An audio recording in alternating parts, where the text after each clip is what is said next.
बहुत बहुत शुक्रिया। I'm a former president, Supreme Court Bar Association, former chairman और vice chairman Pakistan bar council, कायद, वकला। जो एक सुपर पावर है रावलपिंडी में जिसका नाम एस्टैब्लिशमेंट है,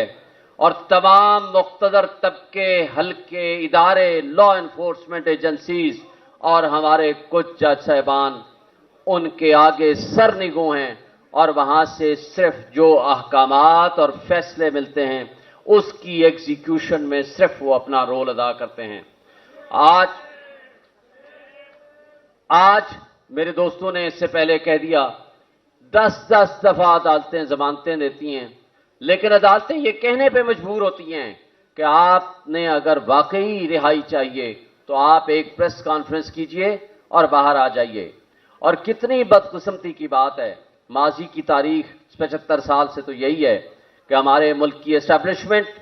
टेस्ट ट्यूब से बने हुए सियासतदान और हमारे उस वक्त की जुडिशरी जो कि उसका तसलसल आज तक जारी है, उन्होंने पाकिस्तान को जो खिलवाड़ किया, आज जिस अंजाम पे पहुंचा दिया। आज सिर्फ दो तबके हैं, एक तबका है जिसका नाम अशराफिया है, उसको आप 3%, 4%, 5% कह सकते हैं, और दूसरी आवाम है जिसमें आप और मैं हैं। वो फैसले भी वो करते हैं, और पाकिस्तान में यूएनडीपी की रिपोर्ट के मुताबिक तकरीबन $18 बिलियन सालाना वो अशराफिया जिसमें हुक्मरान, जिसमें हमारे जजेस, जिसमें जर्नैल, जिसमें सिविल ब्यूरोक्रेसी और मिलिट्री ब्यूरोक्रेसी शामिल है, वो मुफ्त मराहत लेता है $18 बिलियन। और उसके बदले में जो पाकिस्तान की आवाम के ऊपर जुल्म ढाया जा रहा है, आज जो महंगाई, जो बेरोजगारी, जो जुल्म सितम, जो बुनियादी हुकूक की मुअत्तली, हम देख रहे हैं कि उसकी बदतरीन मिसाल हम सब ने देखी है, लेकिन आज उसकी मिसाल सबसे आखिरी है। इसलिए कि मुशर्रफ के मुकाबले में भी हमने तहरीक चलाई थी, लेकिन वो तहरीक कामयाब कराई थी। लेकिन ये वो जुल्म नहीं होता था जो आज बच्चियों पे हो रहा है, जो आज वकीलों पे हो रहा है, जो आज मीडिया पे हो रहा है, जो आज बाकी तमाम इदारों पे हो रहा है। आज कहते हैं मीडिया बहुत आजाद है, लेकिन पाकिस्तान का most popular leader Imran Khan, जिसकी ना तस्वीर चला सकते हैं ना उसका नाम ले सकते हैं, अगर आपने तनकीद भी करनी हो तो उसका आप नाम नहीं ले सकते। बैठा था तो मुझे कहा गया कि इलेक्शन नहीं हो रहे, तो मैंने कहा कि मैं as president Islamabad high court bar association सबसे पहले पिटीशन फाइल करूंगा, और आपको मैं ये मुकाबले देता हूं कि 90 डेज में हर हाल में इलेक्शन होगा, हमारे मुल्क का आइन है। फिर उन्होंने कहा चलें देख लेते हैं। फिर हमने उस आइन की अमलदारी के लिए, जुबैरी साहब मेरे वकील थे, हमने पिटीशन फाइल की, और इसका इत्तेफाक से 1 मार्च को फैसला भी आ गया। हमने कहा देखा, हमने फैसला ले लिया, तो हमें कहा गया फिर भी इलेक्शन नहीं हो गए। फिर पता चला कि इलेक्शन कमीशन ऑफ पाकिस्तान ने उस 30 अप्रैल के दिए हुई टारगेट को 8 अक्टूबर में कन्वर्ट कर दिया। फिर दोबारा सुप्रीम कोर्ट में जाया गया और सुप्रीम कोर्ट ने दोबारा फैसला दे दिया 4/4 को, और 14 मई की डेट फिक्स कर दी। हमने फिर कहा कि देखा आइन की क्या बात है, क्या supreme court of Pakistan rule of law and supremacy of constitution पे यकीन रखती है और इंडिपेंडेंट जुडिशरी है। और फिर हमें कहा गया कि इलेक्शन नहीं होंगे। मैंने कहा कैसे नहीं हो सकते, और वक्त ने देखा कि वाकई इलेक्शन नहीं हुए। और अब नेशनल असेंबली, पूरे पाकिस्तान की असेंबलियां डिसॉल्व हो गई हैं, और आज किसी को नहीं पता। कोई कहता है 2 साल बाद होंगे, कोई अपोजिशन लीडर साबिक कहता है 10 साल भी ना हो तो क्या फर्क पड़ेगा, और कोई कहता है कि 6 महीने के अंदर इलेक्शंस होंगे। लिहाजा आइन का मजाक, कानून का मजाक, अदलिया की बेतौकीरी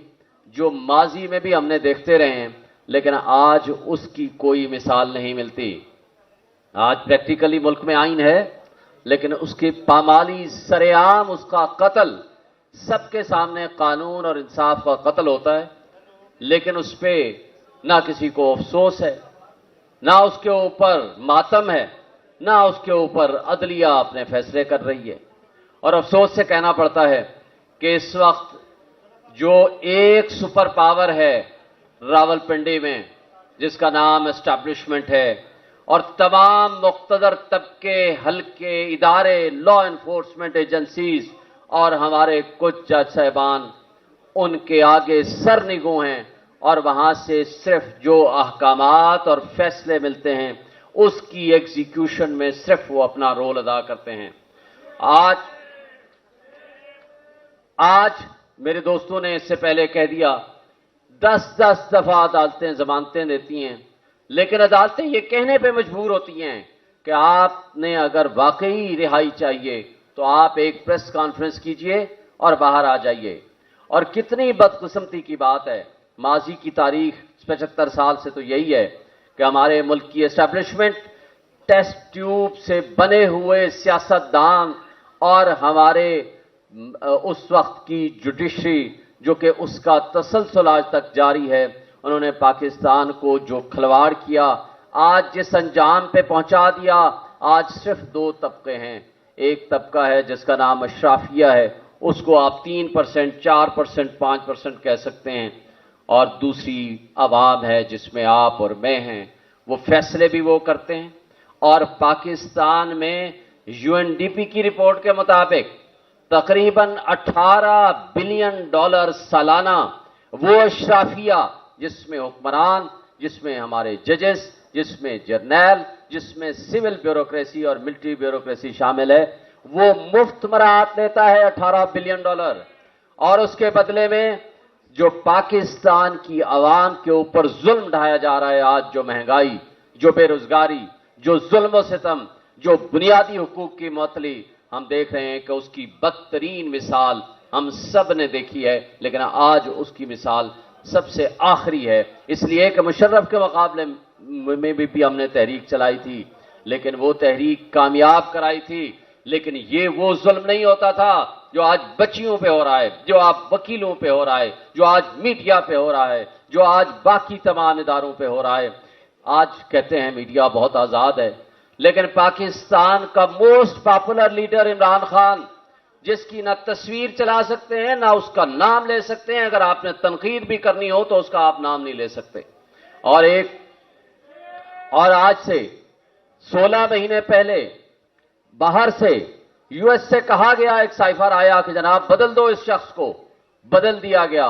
اور ہماری اسٹیبلشمنٹ اور ہمارے اس وقت کے جماعتیں سیاسی، انہوں نے اس میں ہینڈلرز کا رول ادا کیا۔ وہاں آج انٹرسیپٹ کی اس کنٹینٹس لیک ہونے کے بعد آج وہاں ان سے سوال کیا جا رہا ہے کہ اس پہ انکوائری کرو کہ آپ نے پاکستان کی سالمیت کے اوپر کیوں اٹیک کیا، لیکن بدقسمتی سے جس نے ملک کی سالمیت، ملک کی خود مختاری اور ملک کی بقا کے لیے رول ادا کیا اور ایبسلیوٹلی ناٹ کہا، اس کو ہم نے جیل میں بھیج دیا، اور جس نے کہا بیگرز آر ناٹ چوزرز، اس کو ہم نے آنکھ کا تارا بنا کے بادشاہ بنایا، اور اس نے اس ملک کے ساتھ جو کھلواڑ کیا وہ سب آپ نے دیکھا۔ آج ایک واحد امید ہے، وہ ہے آپ وکلا، آئیں آج سے تحریک کا آغاز کریں اور ملک کو اس کو ان اٹس ٹرو اسپرٹ، آئین کو بحال کریں، بنیادی حقوق بحال کریں، اور ہمارے ملک کے تمام مسائل کا حل اسی میں ہے کہ ہم آئین کے تابع رہ کر تمام لوگوں کو ان کے حقوق دلائیں، اور اس آئین کے تابع 90 ڈیز میں الیکشن ہوں، اور جس کو عوام چاہتی ہے اس کو اقتدار منتقل۔ Thank you.